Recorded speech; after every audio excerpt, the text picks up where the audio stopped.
Just give you a little head-on look here so that you can see without the distortion where he is.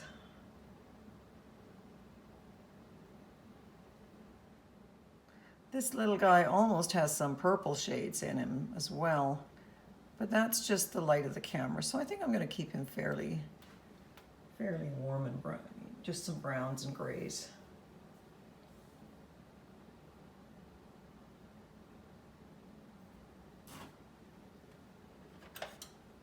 Every time you hear that little swish sound, it's just me putting my brush back in the pan of rice.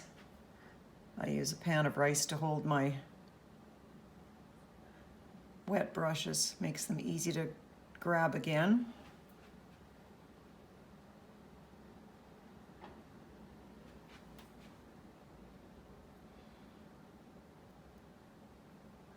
And this color doesn't have much life in it at all, does it?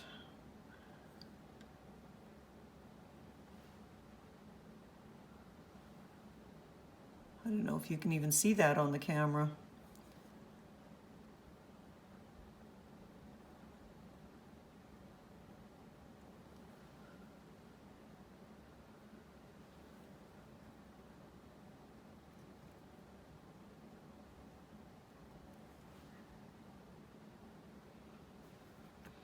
So since I want these browns and grays to somewhat blend, I haven't switched brushes here.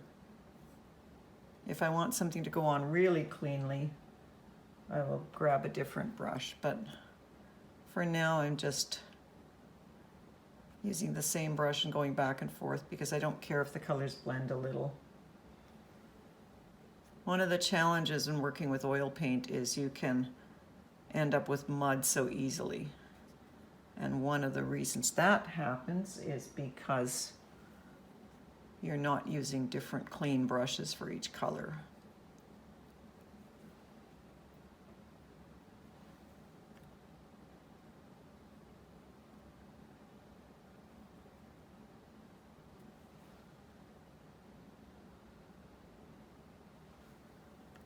I do like that brown better. That gray was quite muddy, so I will save my grays mostly for the next lighter colors.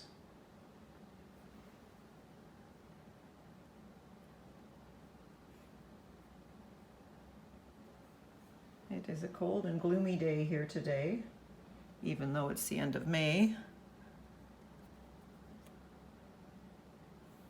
And the sun is trying to come out, so my light on my photograph is getting a little bit better. I'm seeing some different details and colors than I was before, even though I have my easel lights on. Gotta love natural light whenever you can use it.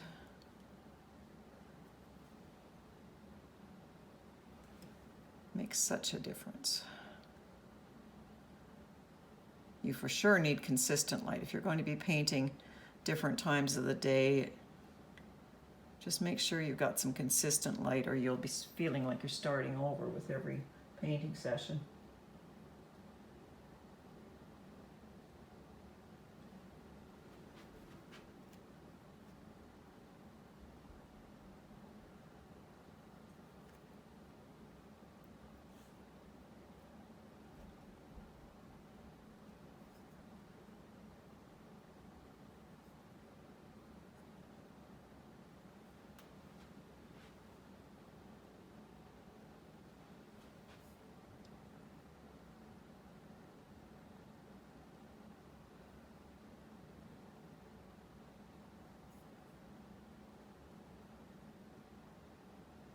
Moving around the painting, putting this color in wherever I see it.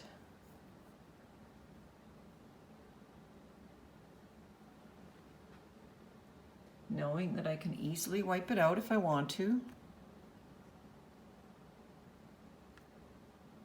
If a color starts going south on you, don't just fiddle away with it, wipe it out instead.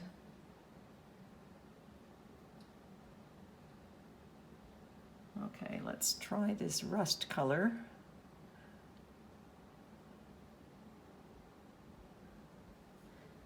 As I get going on this guy, after telling you I wasn't going to make him very brown, I do like this warm brown in here. So he might end up browner than I originally thought.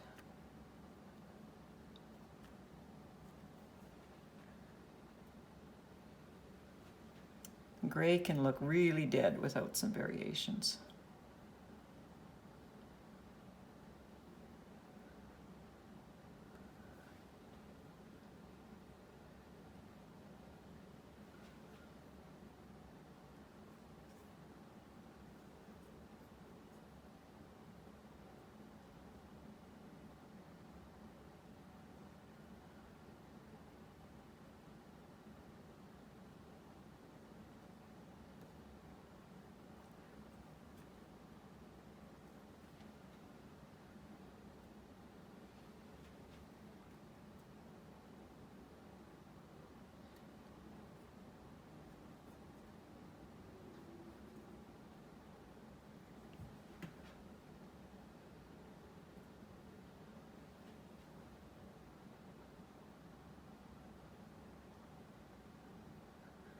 Okay, it's time to switch to lighter colors again.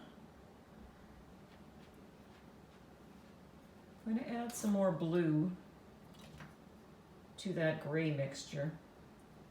Actually, I'll try out the next lightest color that I already mixed, that lighter blue, and see how that looks up against the painting, because I might need more blue to give this guy some life.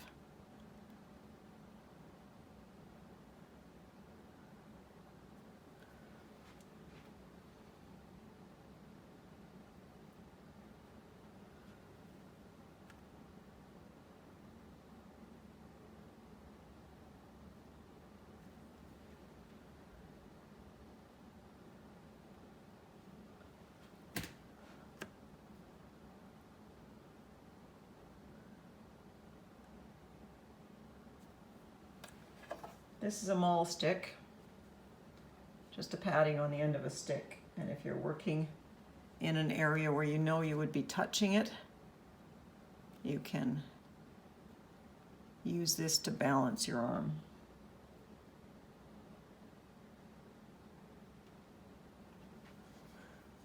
Especially for little things like eyelashes. And I often find it easy with little things like that to put a piece down and then come back in and take it out where you need to, because it might not be easy to get it exactly where you want, but coming back and forth with your color can make it work.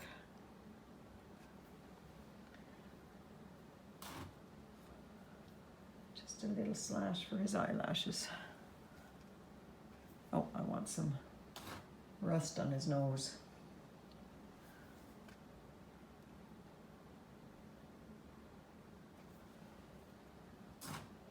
And a little more black. That's where it's handy to have several brushes, because if I want to switch colors, I just grab a different brush. I mean, you could work with a few brushes and continuously clean it, but that just doesn't work as well.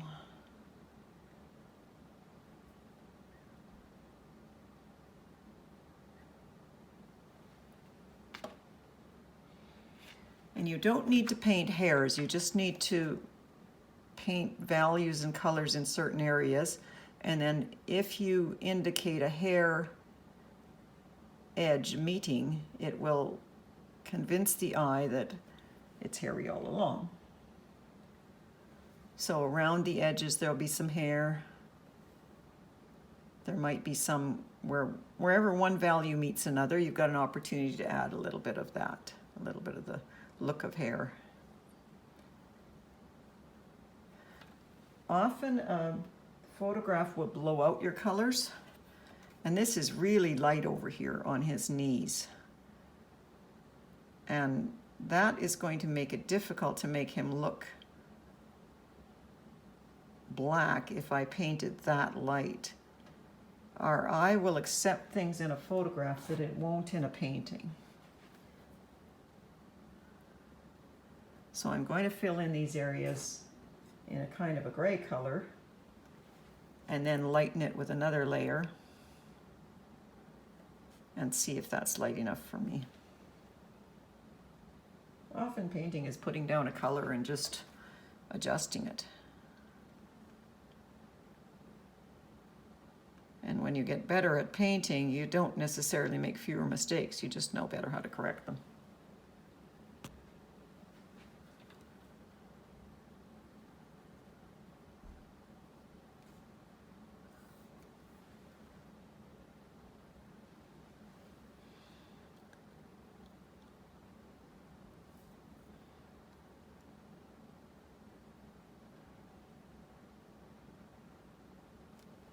I know there's going to be really light on his nose, so I will either wipe it out with a Q-tip to allow it to get really light, or I will try putting the light on and seeing if I can do it with a gentle stroke enough that I don't need to wipe it out. And of course, if it won't go on nicely, then I can wipe it out and try again.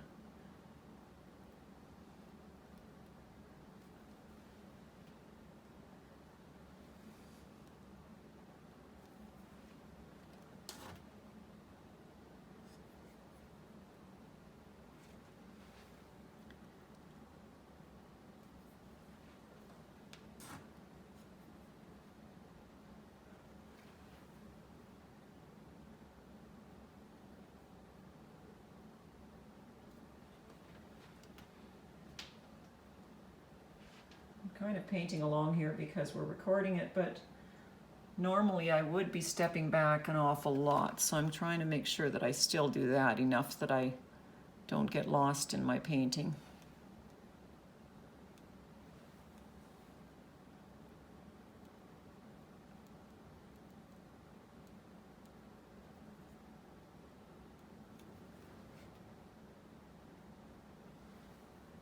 Choosing a small subject like this can be really good if you're starting out, because if you start out with a great big painting, it can be really daunting.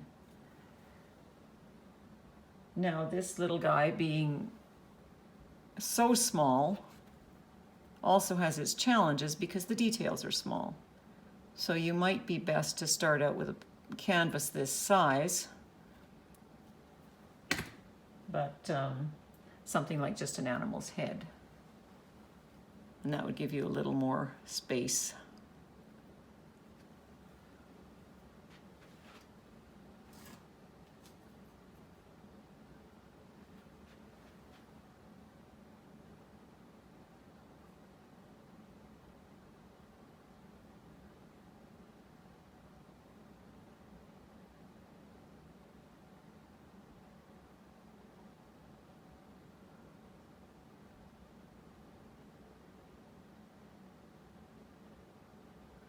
So after nagging all the time about stepping back, I'm going to do just that.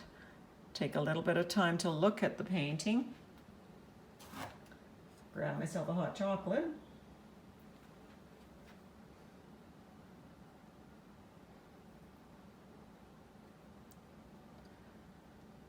And see what needs to be done next. It looks like I just need to continue on with the same process, but I always like to make sure that I take enough breaks. Partly to rest my eyes and give them something different to look at, and partly to make sure I'm having a distant look at the painting.